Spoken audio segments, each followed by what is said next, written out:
Hello everyone. This is the 37th part of the story, I'm Vōldēmōrt. Chapter 228, Campaign. Next on the list of things that Tom needs to get done is Lord Black's campaign for Minister of Magic. Things have been going well thanks to Tom writing Lord Black's speeches for every rally, but that didn't mean the numbers were totally in his favor. In order to make sure he would be unequivocally winning, Tom would need to show his support for Lord Black's candidacy.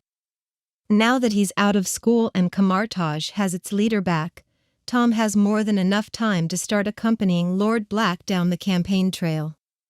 At least for a bit. Not bothering to call a meeting with Lord Black, Tom uses his mark as a beacon, finding his follower in 12, Grimmauld Place, and opens a portal. Stepping out of the portal, Tom sees a few of the Black family alongside Lord Black sitting around a fireplace drinking tea and chatting. Being the first to notice his arrival, Lord Sirius Black stood and bowed in Tom's direction. "My lord, it's wonderful to have you in my home," Lord Black says as his family members copied his movements, bowing respectfully as their patriarch did. "Thanks for the warm welcome." Tom takes a seat in an open armchair as the portal closed behind him.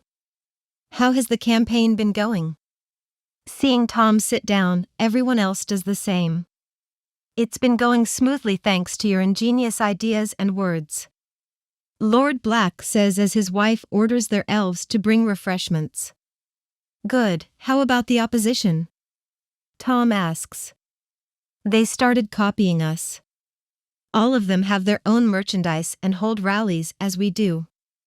Some have even started promising the same policies as us as well, which has definitely taken a good chunk of our voters," Lord Black explains.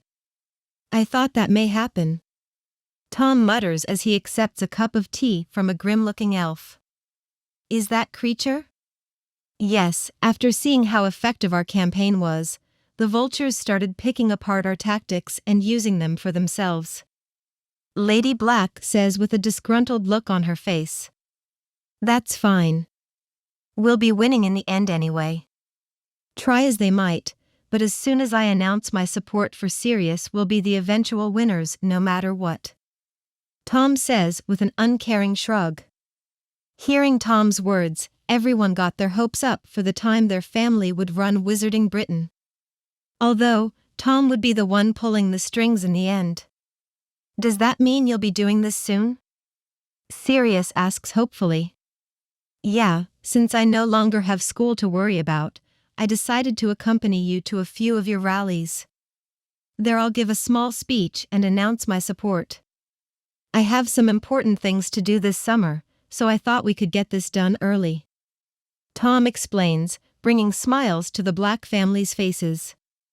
"That's great, my lord," Lord Black says excitedly. "I have a rally coming up this weekend in Godric's Hollow.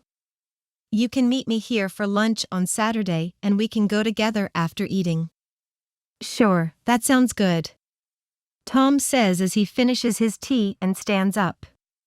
"I'll see you on Saturday, Sirius." Before Tom could open a portal and leave, Lady Black stood and called out to him. "Wait, my lord." "Yes?" Tom asks, looking over his shoulder. "Would you like to stay for dinner? It's almost ready," she asks, and everyone looks towards him with a hopeful expression. Sure, but only if my fiancé can join as well." Tom agrees with a stipulation. "Of course, my lord. The more the merrier." After having dinner with the Black family, Tom and Druella spent the few days before the rally together, relaxing in one of Tom's manors. Druella wasn't with him for most of the time though, as she had to go back and forth to and from Hogwarts. Her training under her future mother-in-law started with the end of school, and she has been studying dead languages and other books as Tom had at the beginning of his training. When the time of the rally came, Druella had to be at Hogwarts, so she didn't accompany Tom to the Black family home. After having a nice meal with Lord Black and his family, they apparat to an open field near Godric's Hollow. Across the field, Tom could see thousands of wizards surrounding a platform where Lord Black would be speaking from. All of them are waiting patiently and talking amongst one another as Aurors patrol the crowd to keep the peace. Only very few of the attendees caused any sorts of problems, and those that did have been subdued and escorted out of the area. Politics will always bring in those that are a bit too overzealous. Whether they be for or against Lord Black, anyone that causes trouble will be kicked out. Do you want to introduce me, or should I introduce you? Tom asks Lord Black as they survey the growing crowd. Let's be honest, my lord. I may be running for minister, but you're a far bigger name than me. I'll introduce you. Lord Black says with a self-deprecating laugh. All right, good luck. I'll apparate over when you announce me. Chapter 229 Speech. Apparating onto the stage, Lord Black appeared in front of the crowd, triggering them to clap and cheer his name. As the crowd settled down, Sirius gave yet another one of Tom's pre-written speeches, enrapturing the crowd with his ideals and kindness towards the average witch and wizard. As the speech ended, Lord Black faced the crowd with a smile on his face. Now, this is usually where I would end off and wish you all a good evening, but an acquaintance of mine reached out recently and offered to support our campaign. I won't stand here and draw this out more than I have to. Please welcome the Order of Merlin, first class and hero of our world, Lord Tom Riddle. Sirius exclaims, and the audience goes silent for a brief moment before exploding into cheer. The reason he called Tom Lord is because of the recent front-page articles about Tom wearing his Pendragon Lord ring as he exited Gringotts Bank. With the ability to show people your memories, the news was easily able to prove that it was in fact a Lord ring Tom was wearing. It should be confirmed by the ministry within the week as well, as Tom gave the goblins the go-ahead to inform them. The articles also talked about the sword at his hip, but no one had any definitive proof, so it was just speculated that it could be Excalibur and nothing more. As Lord Black called Tom's name, the man himself apparat and appeared on stage, riling up the crowd even further. There aren't many people in the wizarding world that haven't heard of Tom Riddle and love him for all that he's done. If you don't know who he is, then you're living under a rock, and if you don't like him, that's more of a personal issue than those people would allow themselves to believe. As Tom appeared, Lord Black retreated to the back of the stage, giving his lord room to address the crowd. Thank you. Thank you. Tom's voice boomed over the rampaging crowd. Settle down. Settle down. Hearing their idol and savior's words, the crowd slowly started simmering down as everyone couldn't wait to listen to whatever the Tom Riddle has to say. Hello, everyone. I usually like to keep to myself, as being in public tends to incite a stampede of fans marching my way, but I thought I would use my influence to support the candidate for Minister of Magic that I myself will be voting for. Some of you may not know this, but I called out Lord Black a few years ago about his sudden switch from a muggle and creature-hating scumbag to the respectable man we see before us today. At the time, I didn't buy that he just had a sudden change of heart, but since that day, I've been proved wrong time and time again. Tom says, getting a small cheer from the crowd. Tom then went on to explain how Lord Sirius Black was the first to come up with policies like free universal health care, so on and so forth. Going into detail about how his opponents merely copied Lord Black's ideas because they saw how much of a following he drew from them. Ask yourselves this. Do they really believe in those policies? We know Lord Black does, as he's the first one to bring them up. Will they implement them upon becoming minister, or would they use that to catapult themselves up into a seat of power without fulfilling their promises? Tom asked the crowd as they grew silent in contemplation. All of them weren't used to politicians promising them such amazing things, so they never thought about the possibility of them lying. I think I've left you all with much to think on, so I'll end this rally here. Know that I'll be appearing in a few more rallies for Lord Black's campaign. Have a good evening, and I'm sure I'll see some of you again at the next rally," Tom says with a wave and operates off the stage. Seeing Tom disappear, Lord Black says a quick goodbye and operates away as well. Meeting across the field where they stood earlier, Lord Black and his family bow towards Tom, thanking him for all he has done and will do for their family. "No problem. If you want to pay me back, simply work hard and follow orders," Tom says with a shrug. "I will, my lord," Lord Black says enthusiastically. He knew that he would never be where he is now without Tom, and respected his lord exponentially for everything. After chatting for a bit and getting the time and place of the next rally, Tom bid them farewell and returned to Kamar-Taj. He needs to speak with his mother about his trip to Asgard. Although, he won't be leaving until he's promoted Sirius a few more times. There's also the Dormammu and Dark Dimension problem that he needs to worry about, but he could return at any moment with a portal or the Bifrost, so that shouldn't be a problem. They would just need some sort of way to communicate so he knows when to come back and help. Thinking this, Tom makes his way through Kamar-Taj, looking for his bald-headed mother. Chapter 230 to Asgard. Finding his mother going over some paperwork in her office, Tom walks in and takes a seat across the table she's working on. "Look who's back. Just in time for me to give you some training," she says, pertaining to the stack of papers on her desk. I knew she would throw her work at me, Tom thought as he ignored her and got into the subject he came for. "We need to talk about Asgard." "What about it?" she asked with a raised eyebrow. "I'm going to go there this summer to ask for training, and if they accept, I'll be spending a lot of time there studying, so we need to set up a way to contact each other. With Dormammu most likely coming to attack, I need to be here to help when the time comes." Tom explains his plans. The room grows silent as the ancient thinks over everything Tom has said. "You've thought about the consequences of revealing ourselves to Asgard?" she asks, knowing they would want to learn where he got his skills. "Well, we have two options. I could go alone and lie, saying that I'm an orphan that learned through books passed down from my dead parent, or you could come along and we can try to make an alliance between Asgard and Kamar-Taj," Tom explains. Both have their pros and cons," she says with a hand on her chin. "I said that I would put my faith in you, so which do you think is the best option?" Hearing her question, Tom couldn't keep the smile off of his face.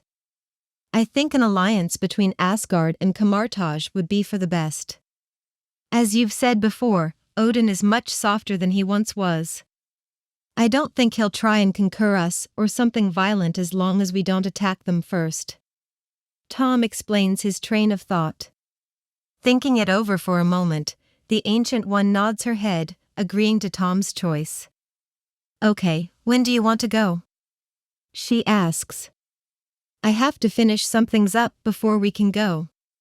We also need to set up a way to communicate too." Weeks passed and Tom took care of the things he had to do before making his trip to Asgard. First, Tom attended and spoke in 4 more of Lord Black's rallies. With each one he went to, the crowd grew bigger and bigger as word of him being there spread throughout the wizarding world. As soon as they heard of Tom's support of Lord Black, many of the other candidates knew that they wouldn't be winning the coming election. If any of them thought they had the tiniest chance of winning, they were either delusional or mentally disabled. Tom Riddle's backing is the strongest boon any candidate could have. It's worth more than any amount of money a donor could give. Second, Tom started working on his books and curriculum for the Transmigration class he'll be teaching at Hogwarts when the school year starts again. Books for 1st through 7th years were compiled in his mind out of everything he has learned and read about Transmigration. A large portion of the 7th year book also contained many chapters about conjuration, but in a more simplified manner than it's been taught until now. When Tom had everything compiled into folders on his inner world's computer, he put everything together in a writing program and then used a spell to have a quill write out the physical books. With one physical book for each year, Tom went to a publishing company and had them start printing. The company didn't need any sort of negotiations, as Tom was a big enough name for them to do whatever he asked. To make his image even better in the eyes of the public and help out those with low income, Tom cut out his share of the money for the sales of the book, which in turn cut down the price students needed to pay for the books. Because of Tom's status, the publishing company also vowed to only charge enough to pay for labor and supplies used to make the books. They were hesitant at first, but just having a set of books by Tom Riddle published in their company's name is a major benefit for their business. Lastly, Tom and the Ancient One set up a way for them to communicate. Tom altered the mark he gave to his followers and put it on himself and his mother. It does two things. 1. It allows them to communicate mentally with one another from any amount of distance. With the Ancient One's help, they were even able to make it work from across the universe and between dimensions. Tom quickly upgraded his followers' marks to work the same way as well. 2. If the person allowed it, the other could know their exact location. It even works across the universe and through dimensions. Kind of like an interdimensional GPS. Tom wanted to keep his privacy, so he was the one to add the consent part to the GPS. With that, everything was taken care of and Tom could finally leave for Asgard. Before leaving though, Tom spent a week on vacation with Druella. Both of them will be busy in the near future, so they wanted to get some time alone together. After their short vacation, Tom packed his things in advance and found his mother waiting to leave. "Ready to go?" she asked. "Yeah, I'm excited to see Asgard." Chapter 231 at Asgard. With everything Tom needed packed away, Tom and the Ancient One were ready to open a portal to Asgard. Since they're most likely going to be meeting royalty, Tom wore a spiffy-looking slim-fit black suit. Although he wanted to dress nicely, Tom still wore Excalibur on his hip, ready to fight if the need arises. His mother wanted him to dress in a robe befitting the successor to Camartage, but he instantly turned her down. Tom has spent the better part of his life wearing robes, whether it be in Hogwarts or Camartage, and he refuses to ever wear one again. Unless he absolutely has to, of course. The Ancient One was always dressed in perfect formal-looking robes, so she didn't need to worry about her outfit. With a wave of her hand, the Ancient One opens a portal and the two of them walk through it side by side. Inside the Bifrost at the end of the Rainbow Bridge leading to Asgard, Heimdall stood rooted to the ground in his golden armor and sword in hand, dutifully guarding the gates of Asgard. His all-seeing eyes shine in a golden light as they watch for any possible attacks on Asgard's borders. Suddenly, without his knowledge or approval, a golden circular portal opens a few meters away. What? How didn't I see this? Heimdall thought as he draws his sword and stands at the ready. As he's doing this, Heimdall has already mentally sounded the alarms, notifying key people in Asgard of the breach. Soon, two people step out of the portal. The older of the two was a bald woman dressed in fine robes. She didn't look surprised by her surroundings and surveyed the area with a calm and serene expression. In contrast to this woman, the young man beside her dressed in what Heimdall knew is a Midgardian suit. He looked excited and in awe of his surroundings. His behavior looked like the typical tourist seeing the sights. Though just from a brief look, Heimdall could tell that these people were powerful. The woman seemed to be more experienced, but the man radiated power at a level that he's only ever felt from one person. His king, Odin. "Oh, are you Heimdall?" Tom completely ignored the gatekeeper's battle stance as he walks over, admiring Heimdall's armor and sword. "Tom, stop gawking." His mother reprimands him with a shake of her head. "Fine. Tom mutters as he walks past Heimdall and gawks at the beautiful rainbow bridge leading to the grand futuristic city instead. Wow! Suddenly, not even a second after Tom passed him, Heimdall dashed in front of Tom and held his sword up. "Halt, what are your intentions here?" he says, guarding Tom against taking any more steps towards Asgard. "Oh, sorry about that. I was a bit too excited about being here," Tom says apologetically. Shaking her head at Tom's behavior, the Ancient One walks by his side and places a hand on his shoulder. "Forgive him.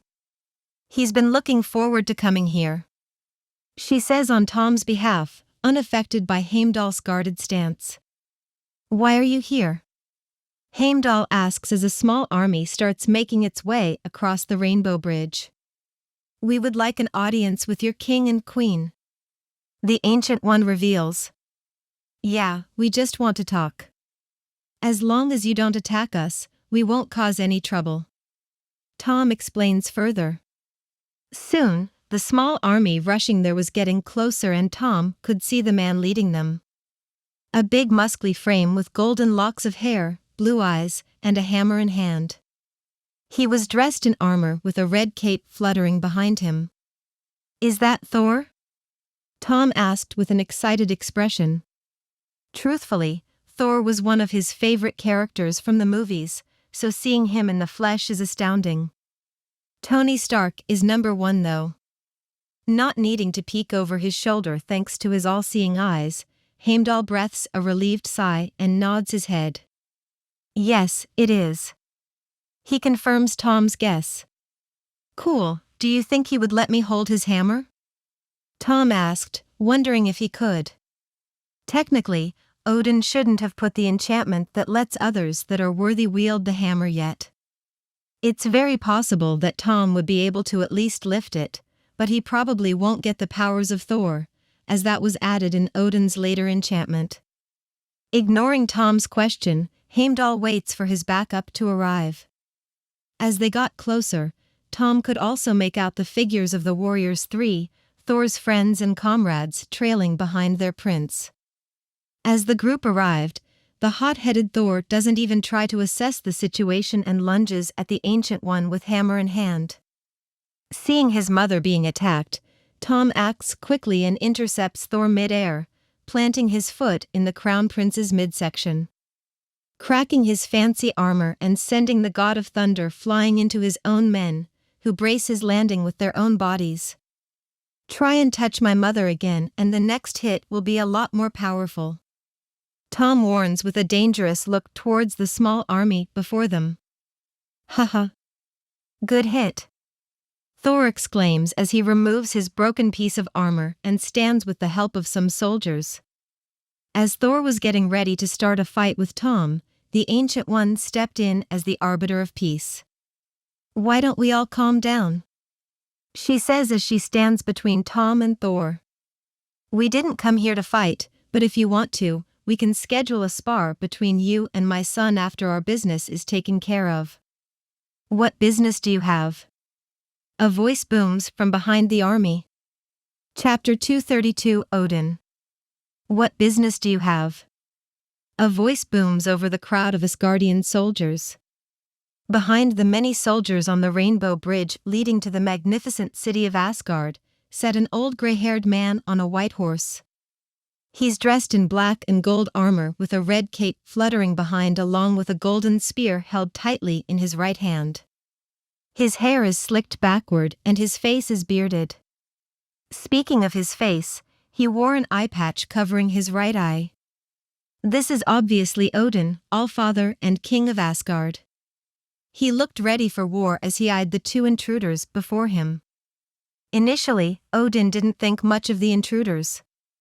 Asgard has many of those and they're easily dealt with by his army alongside Heimdall's all-seeing eyes. Although, this time was a bit different. Firstly, the intruders came out of what seemed to be a portal.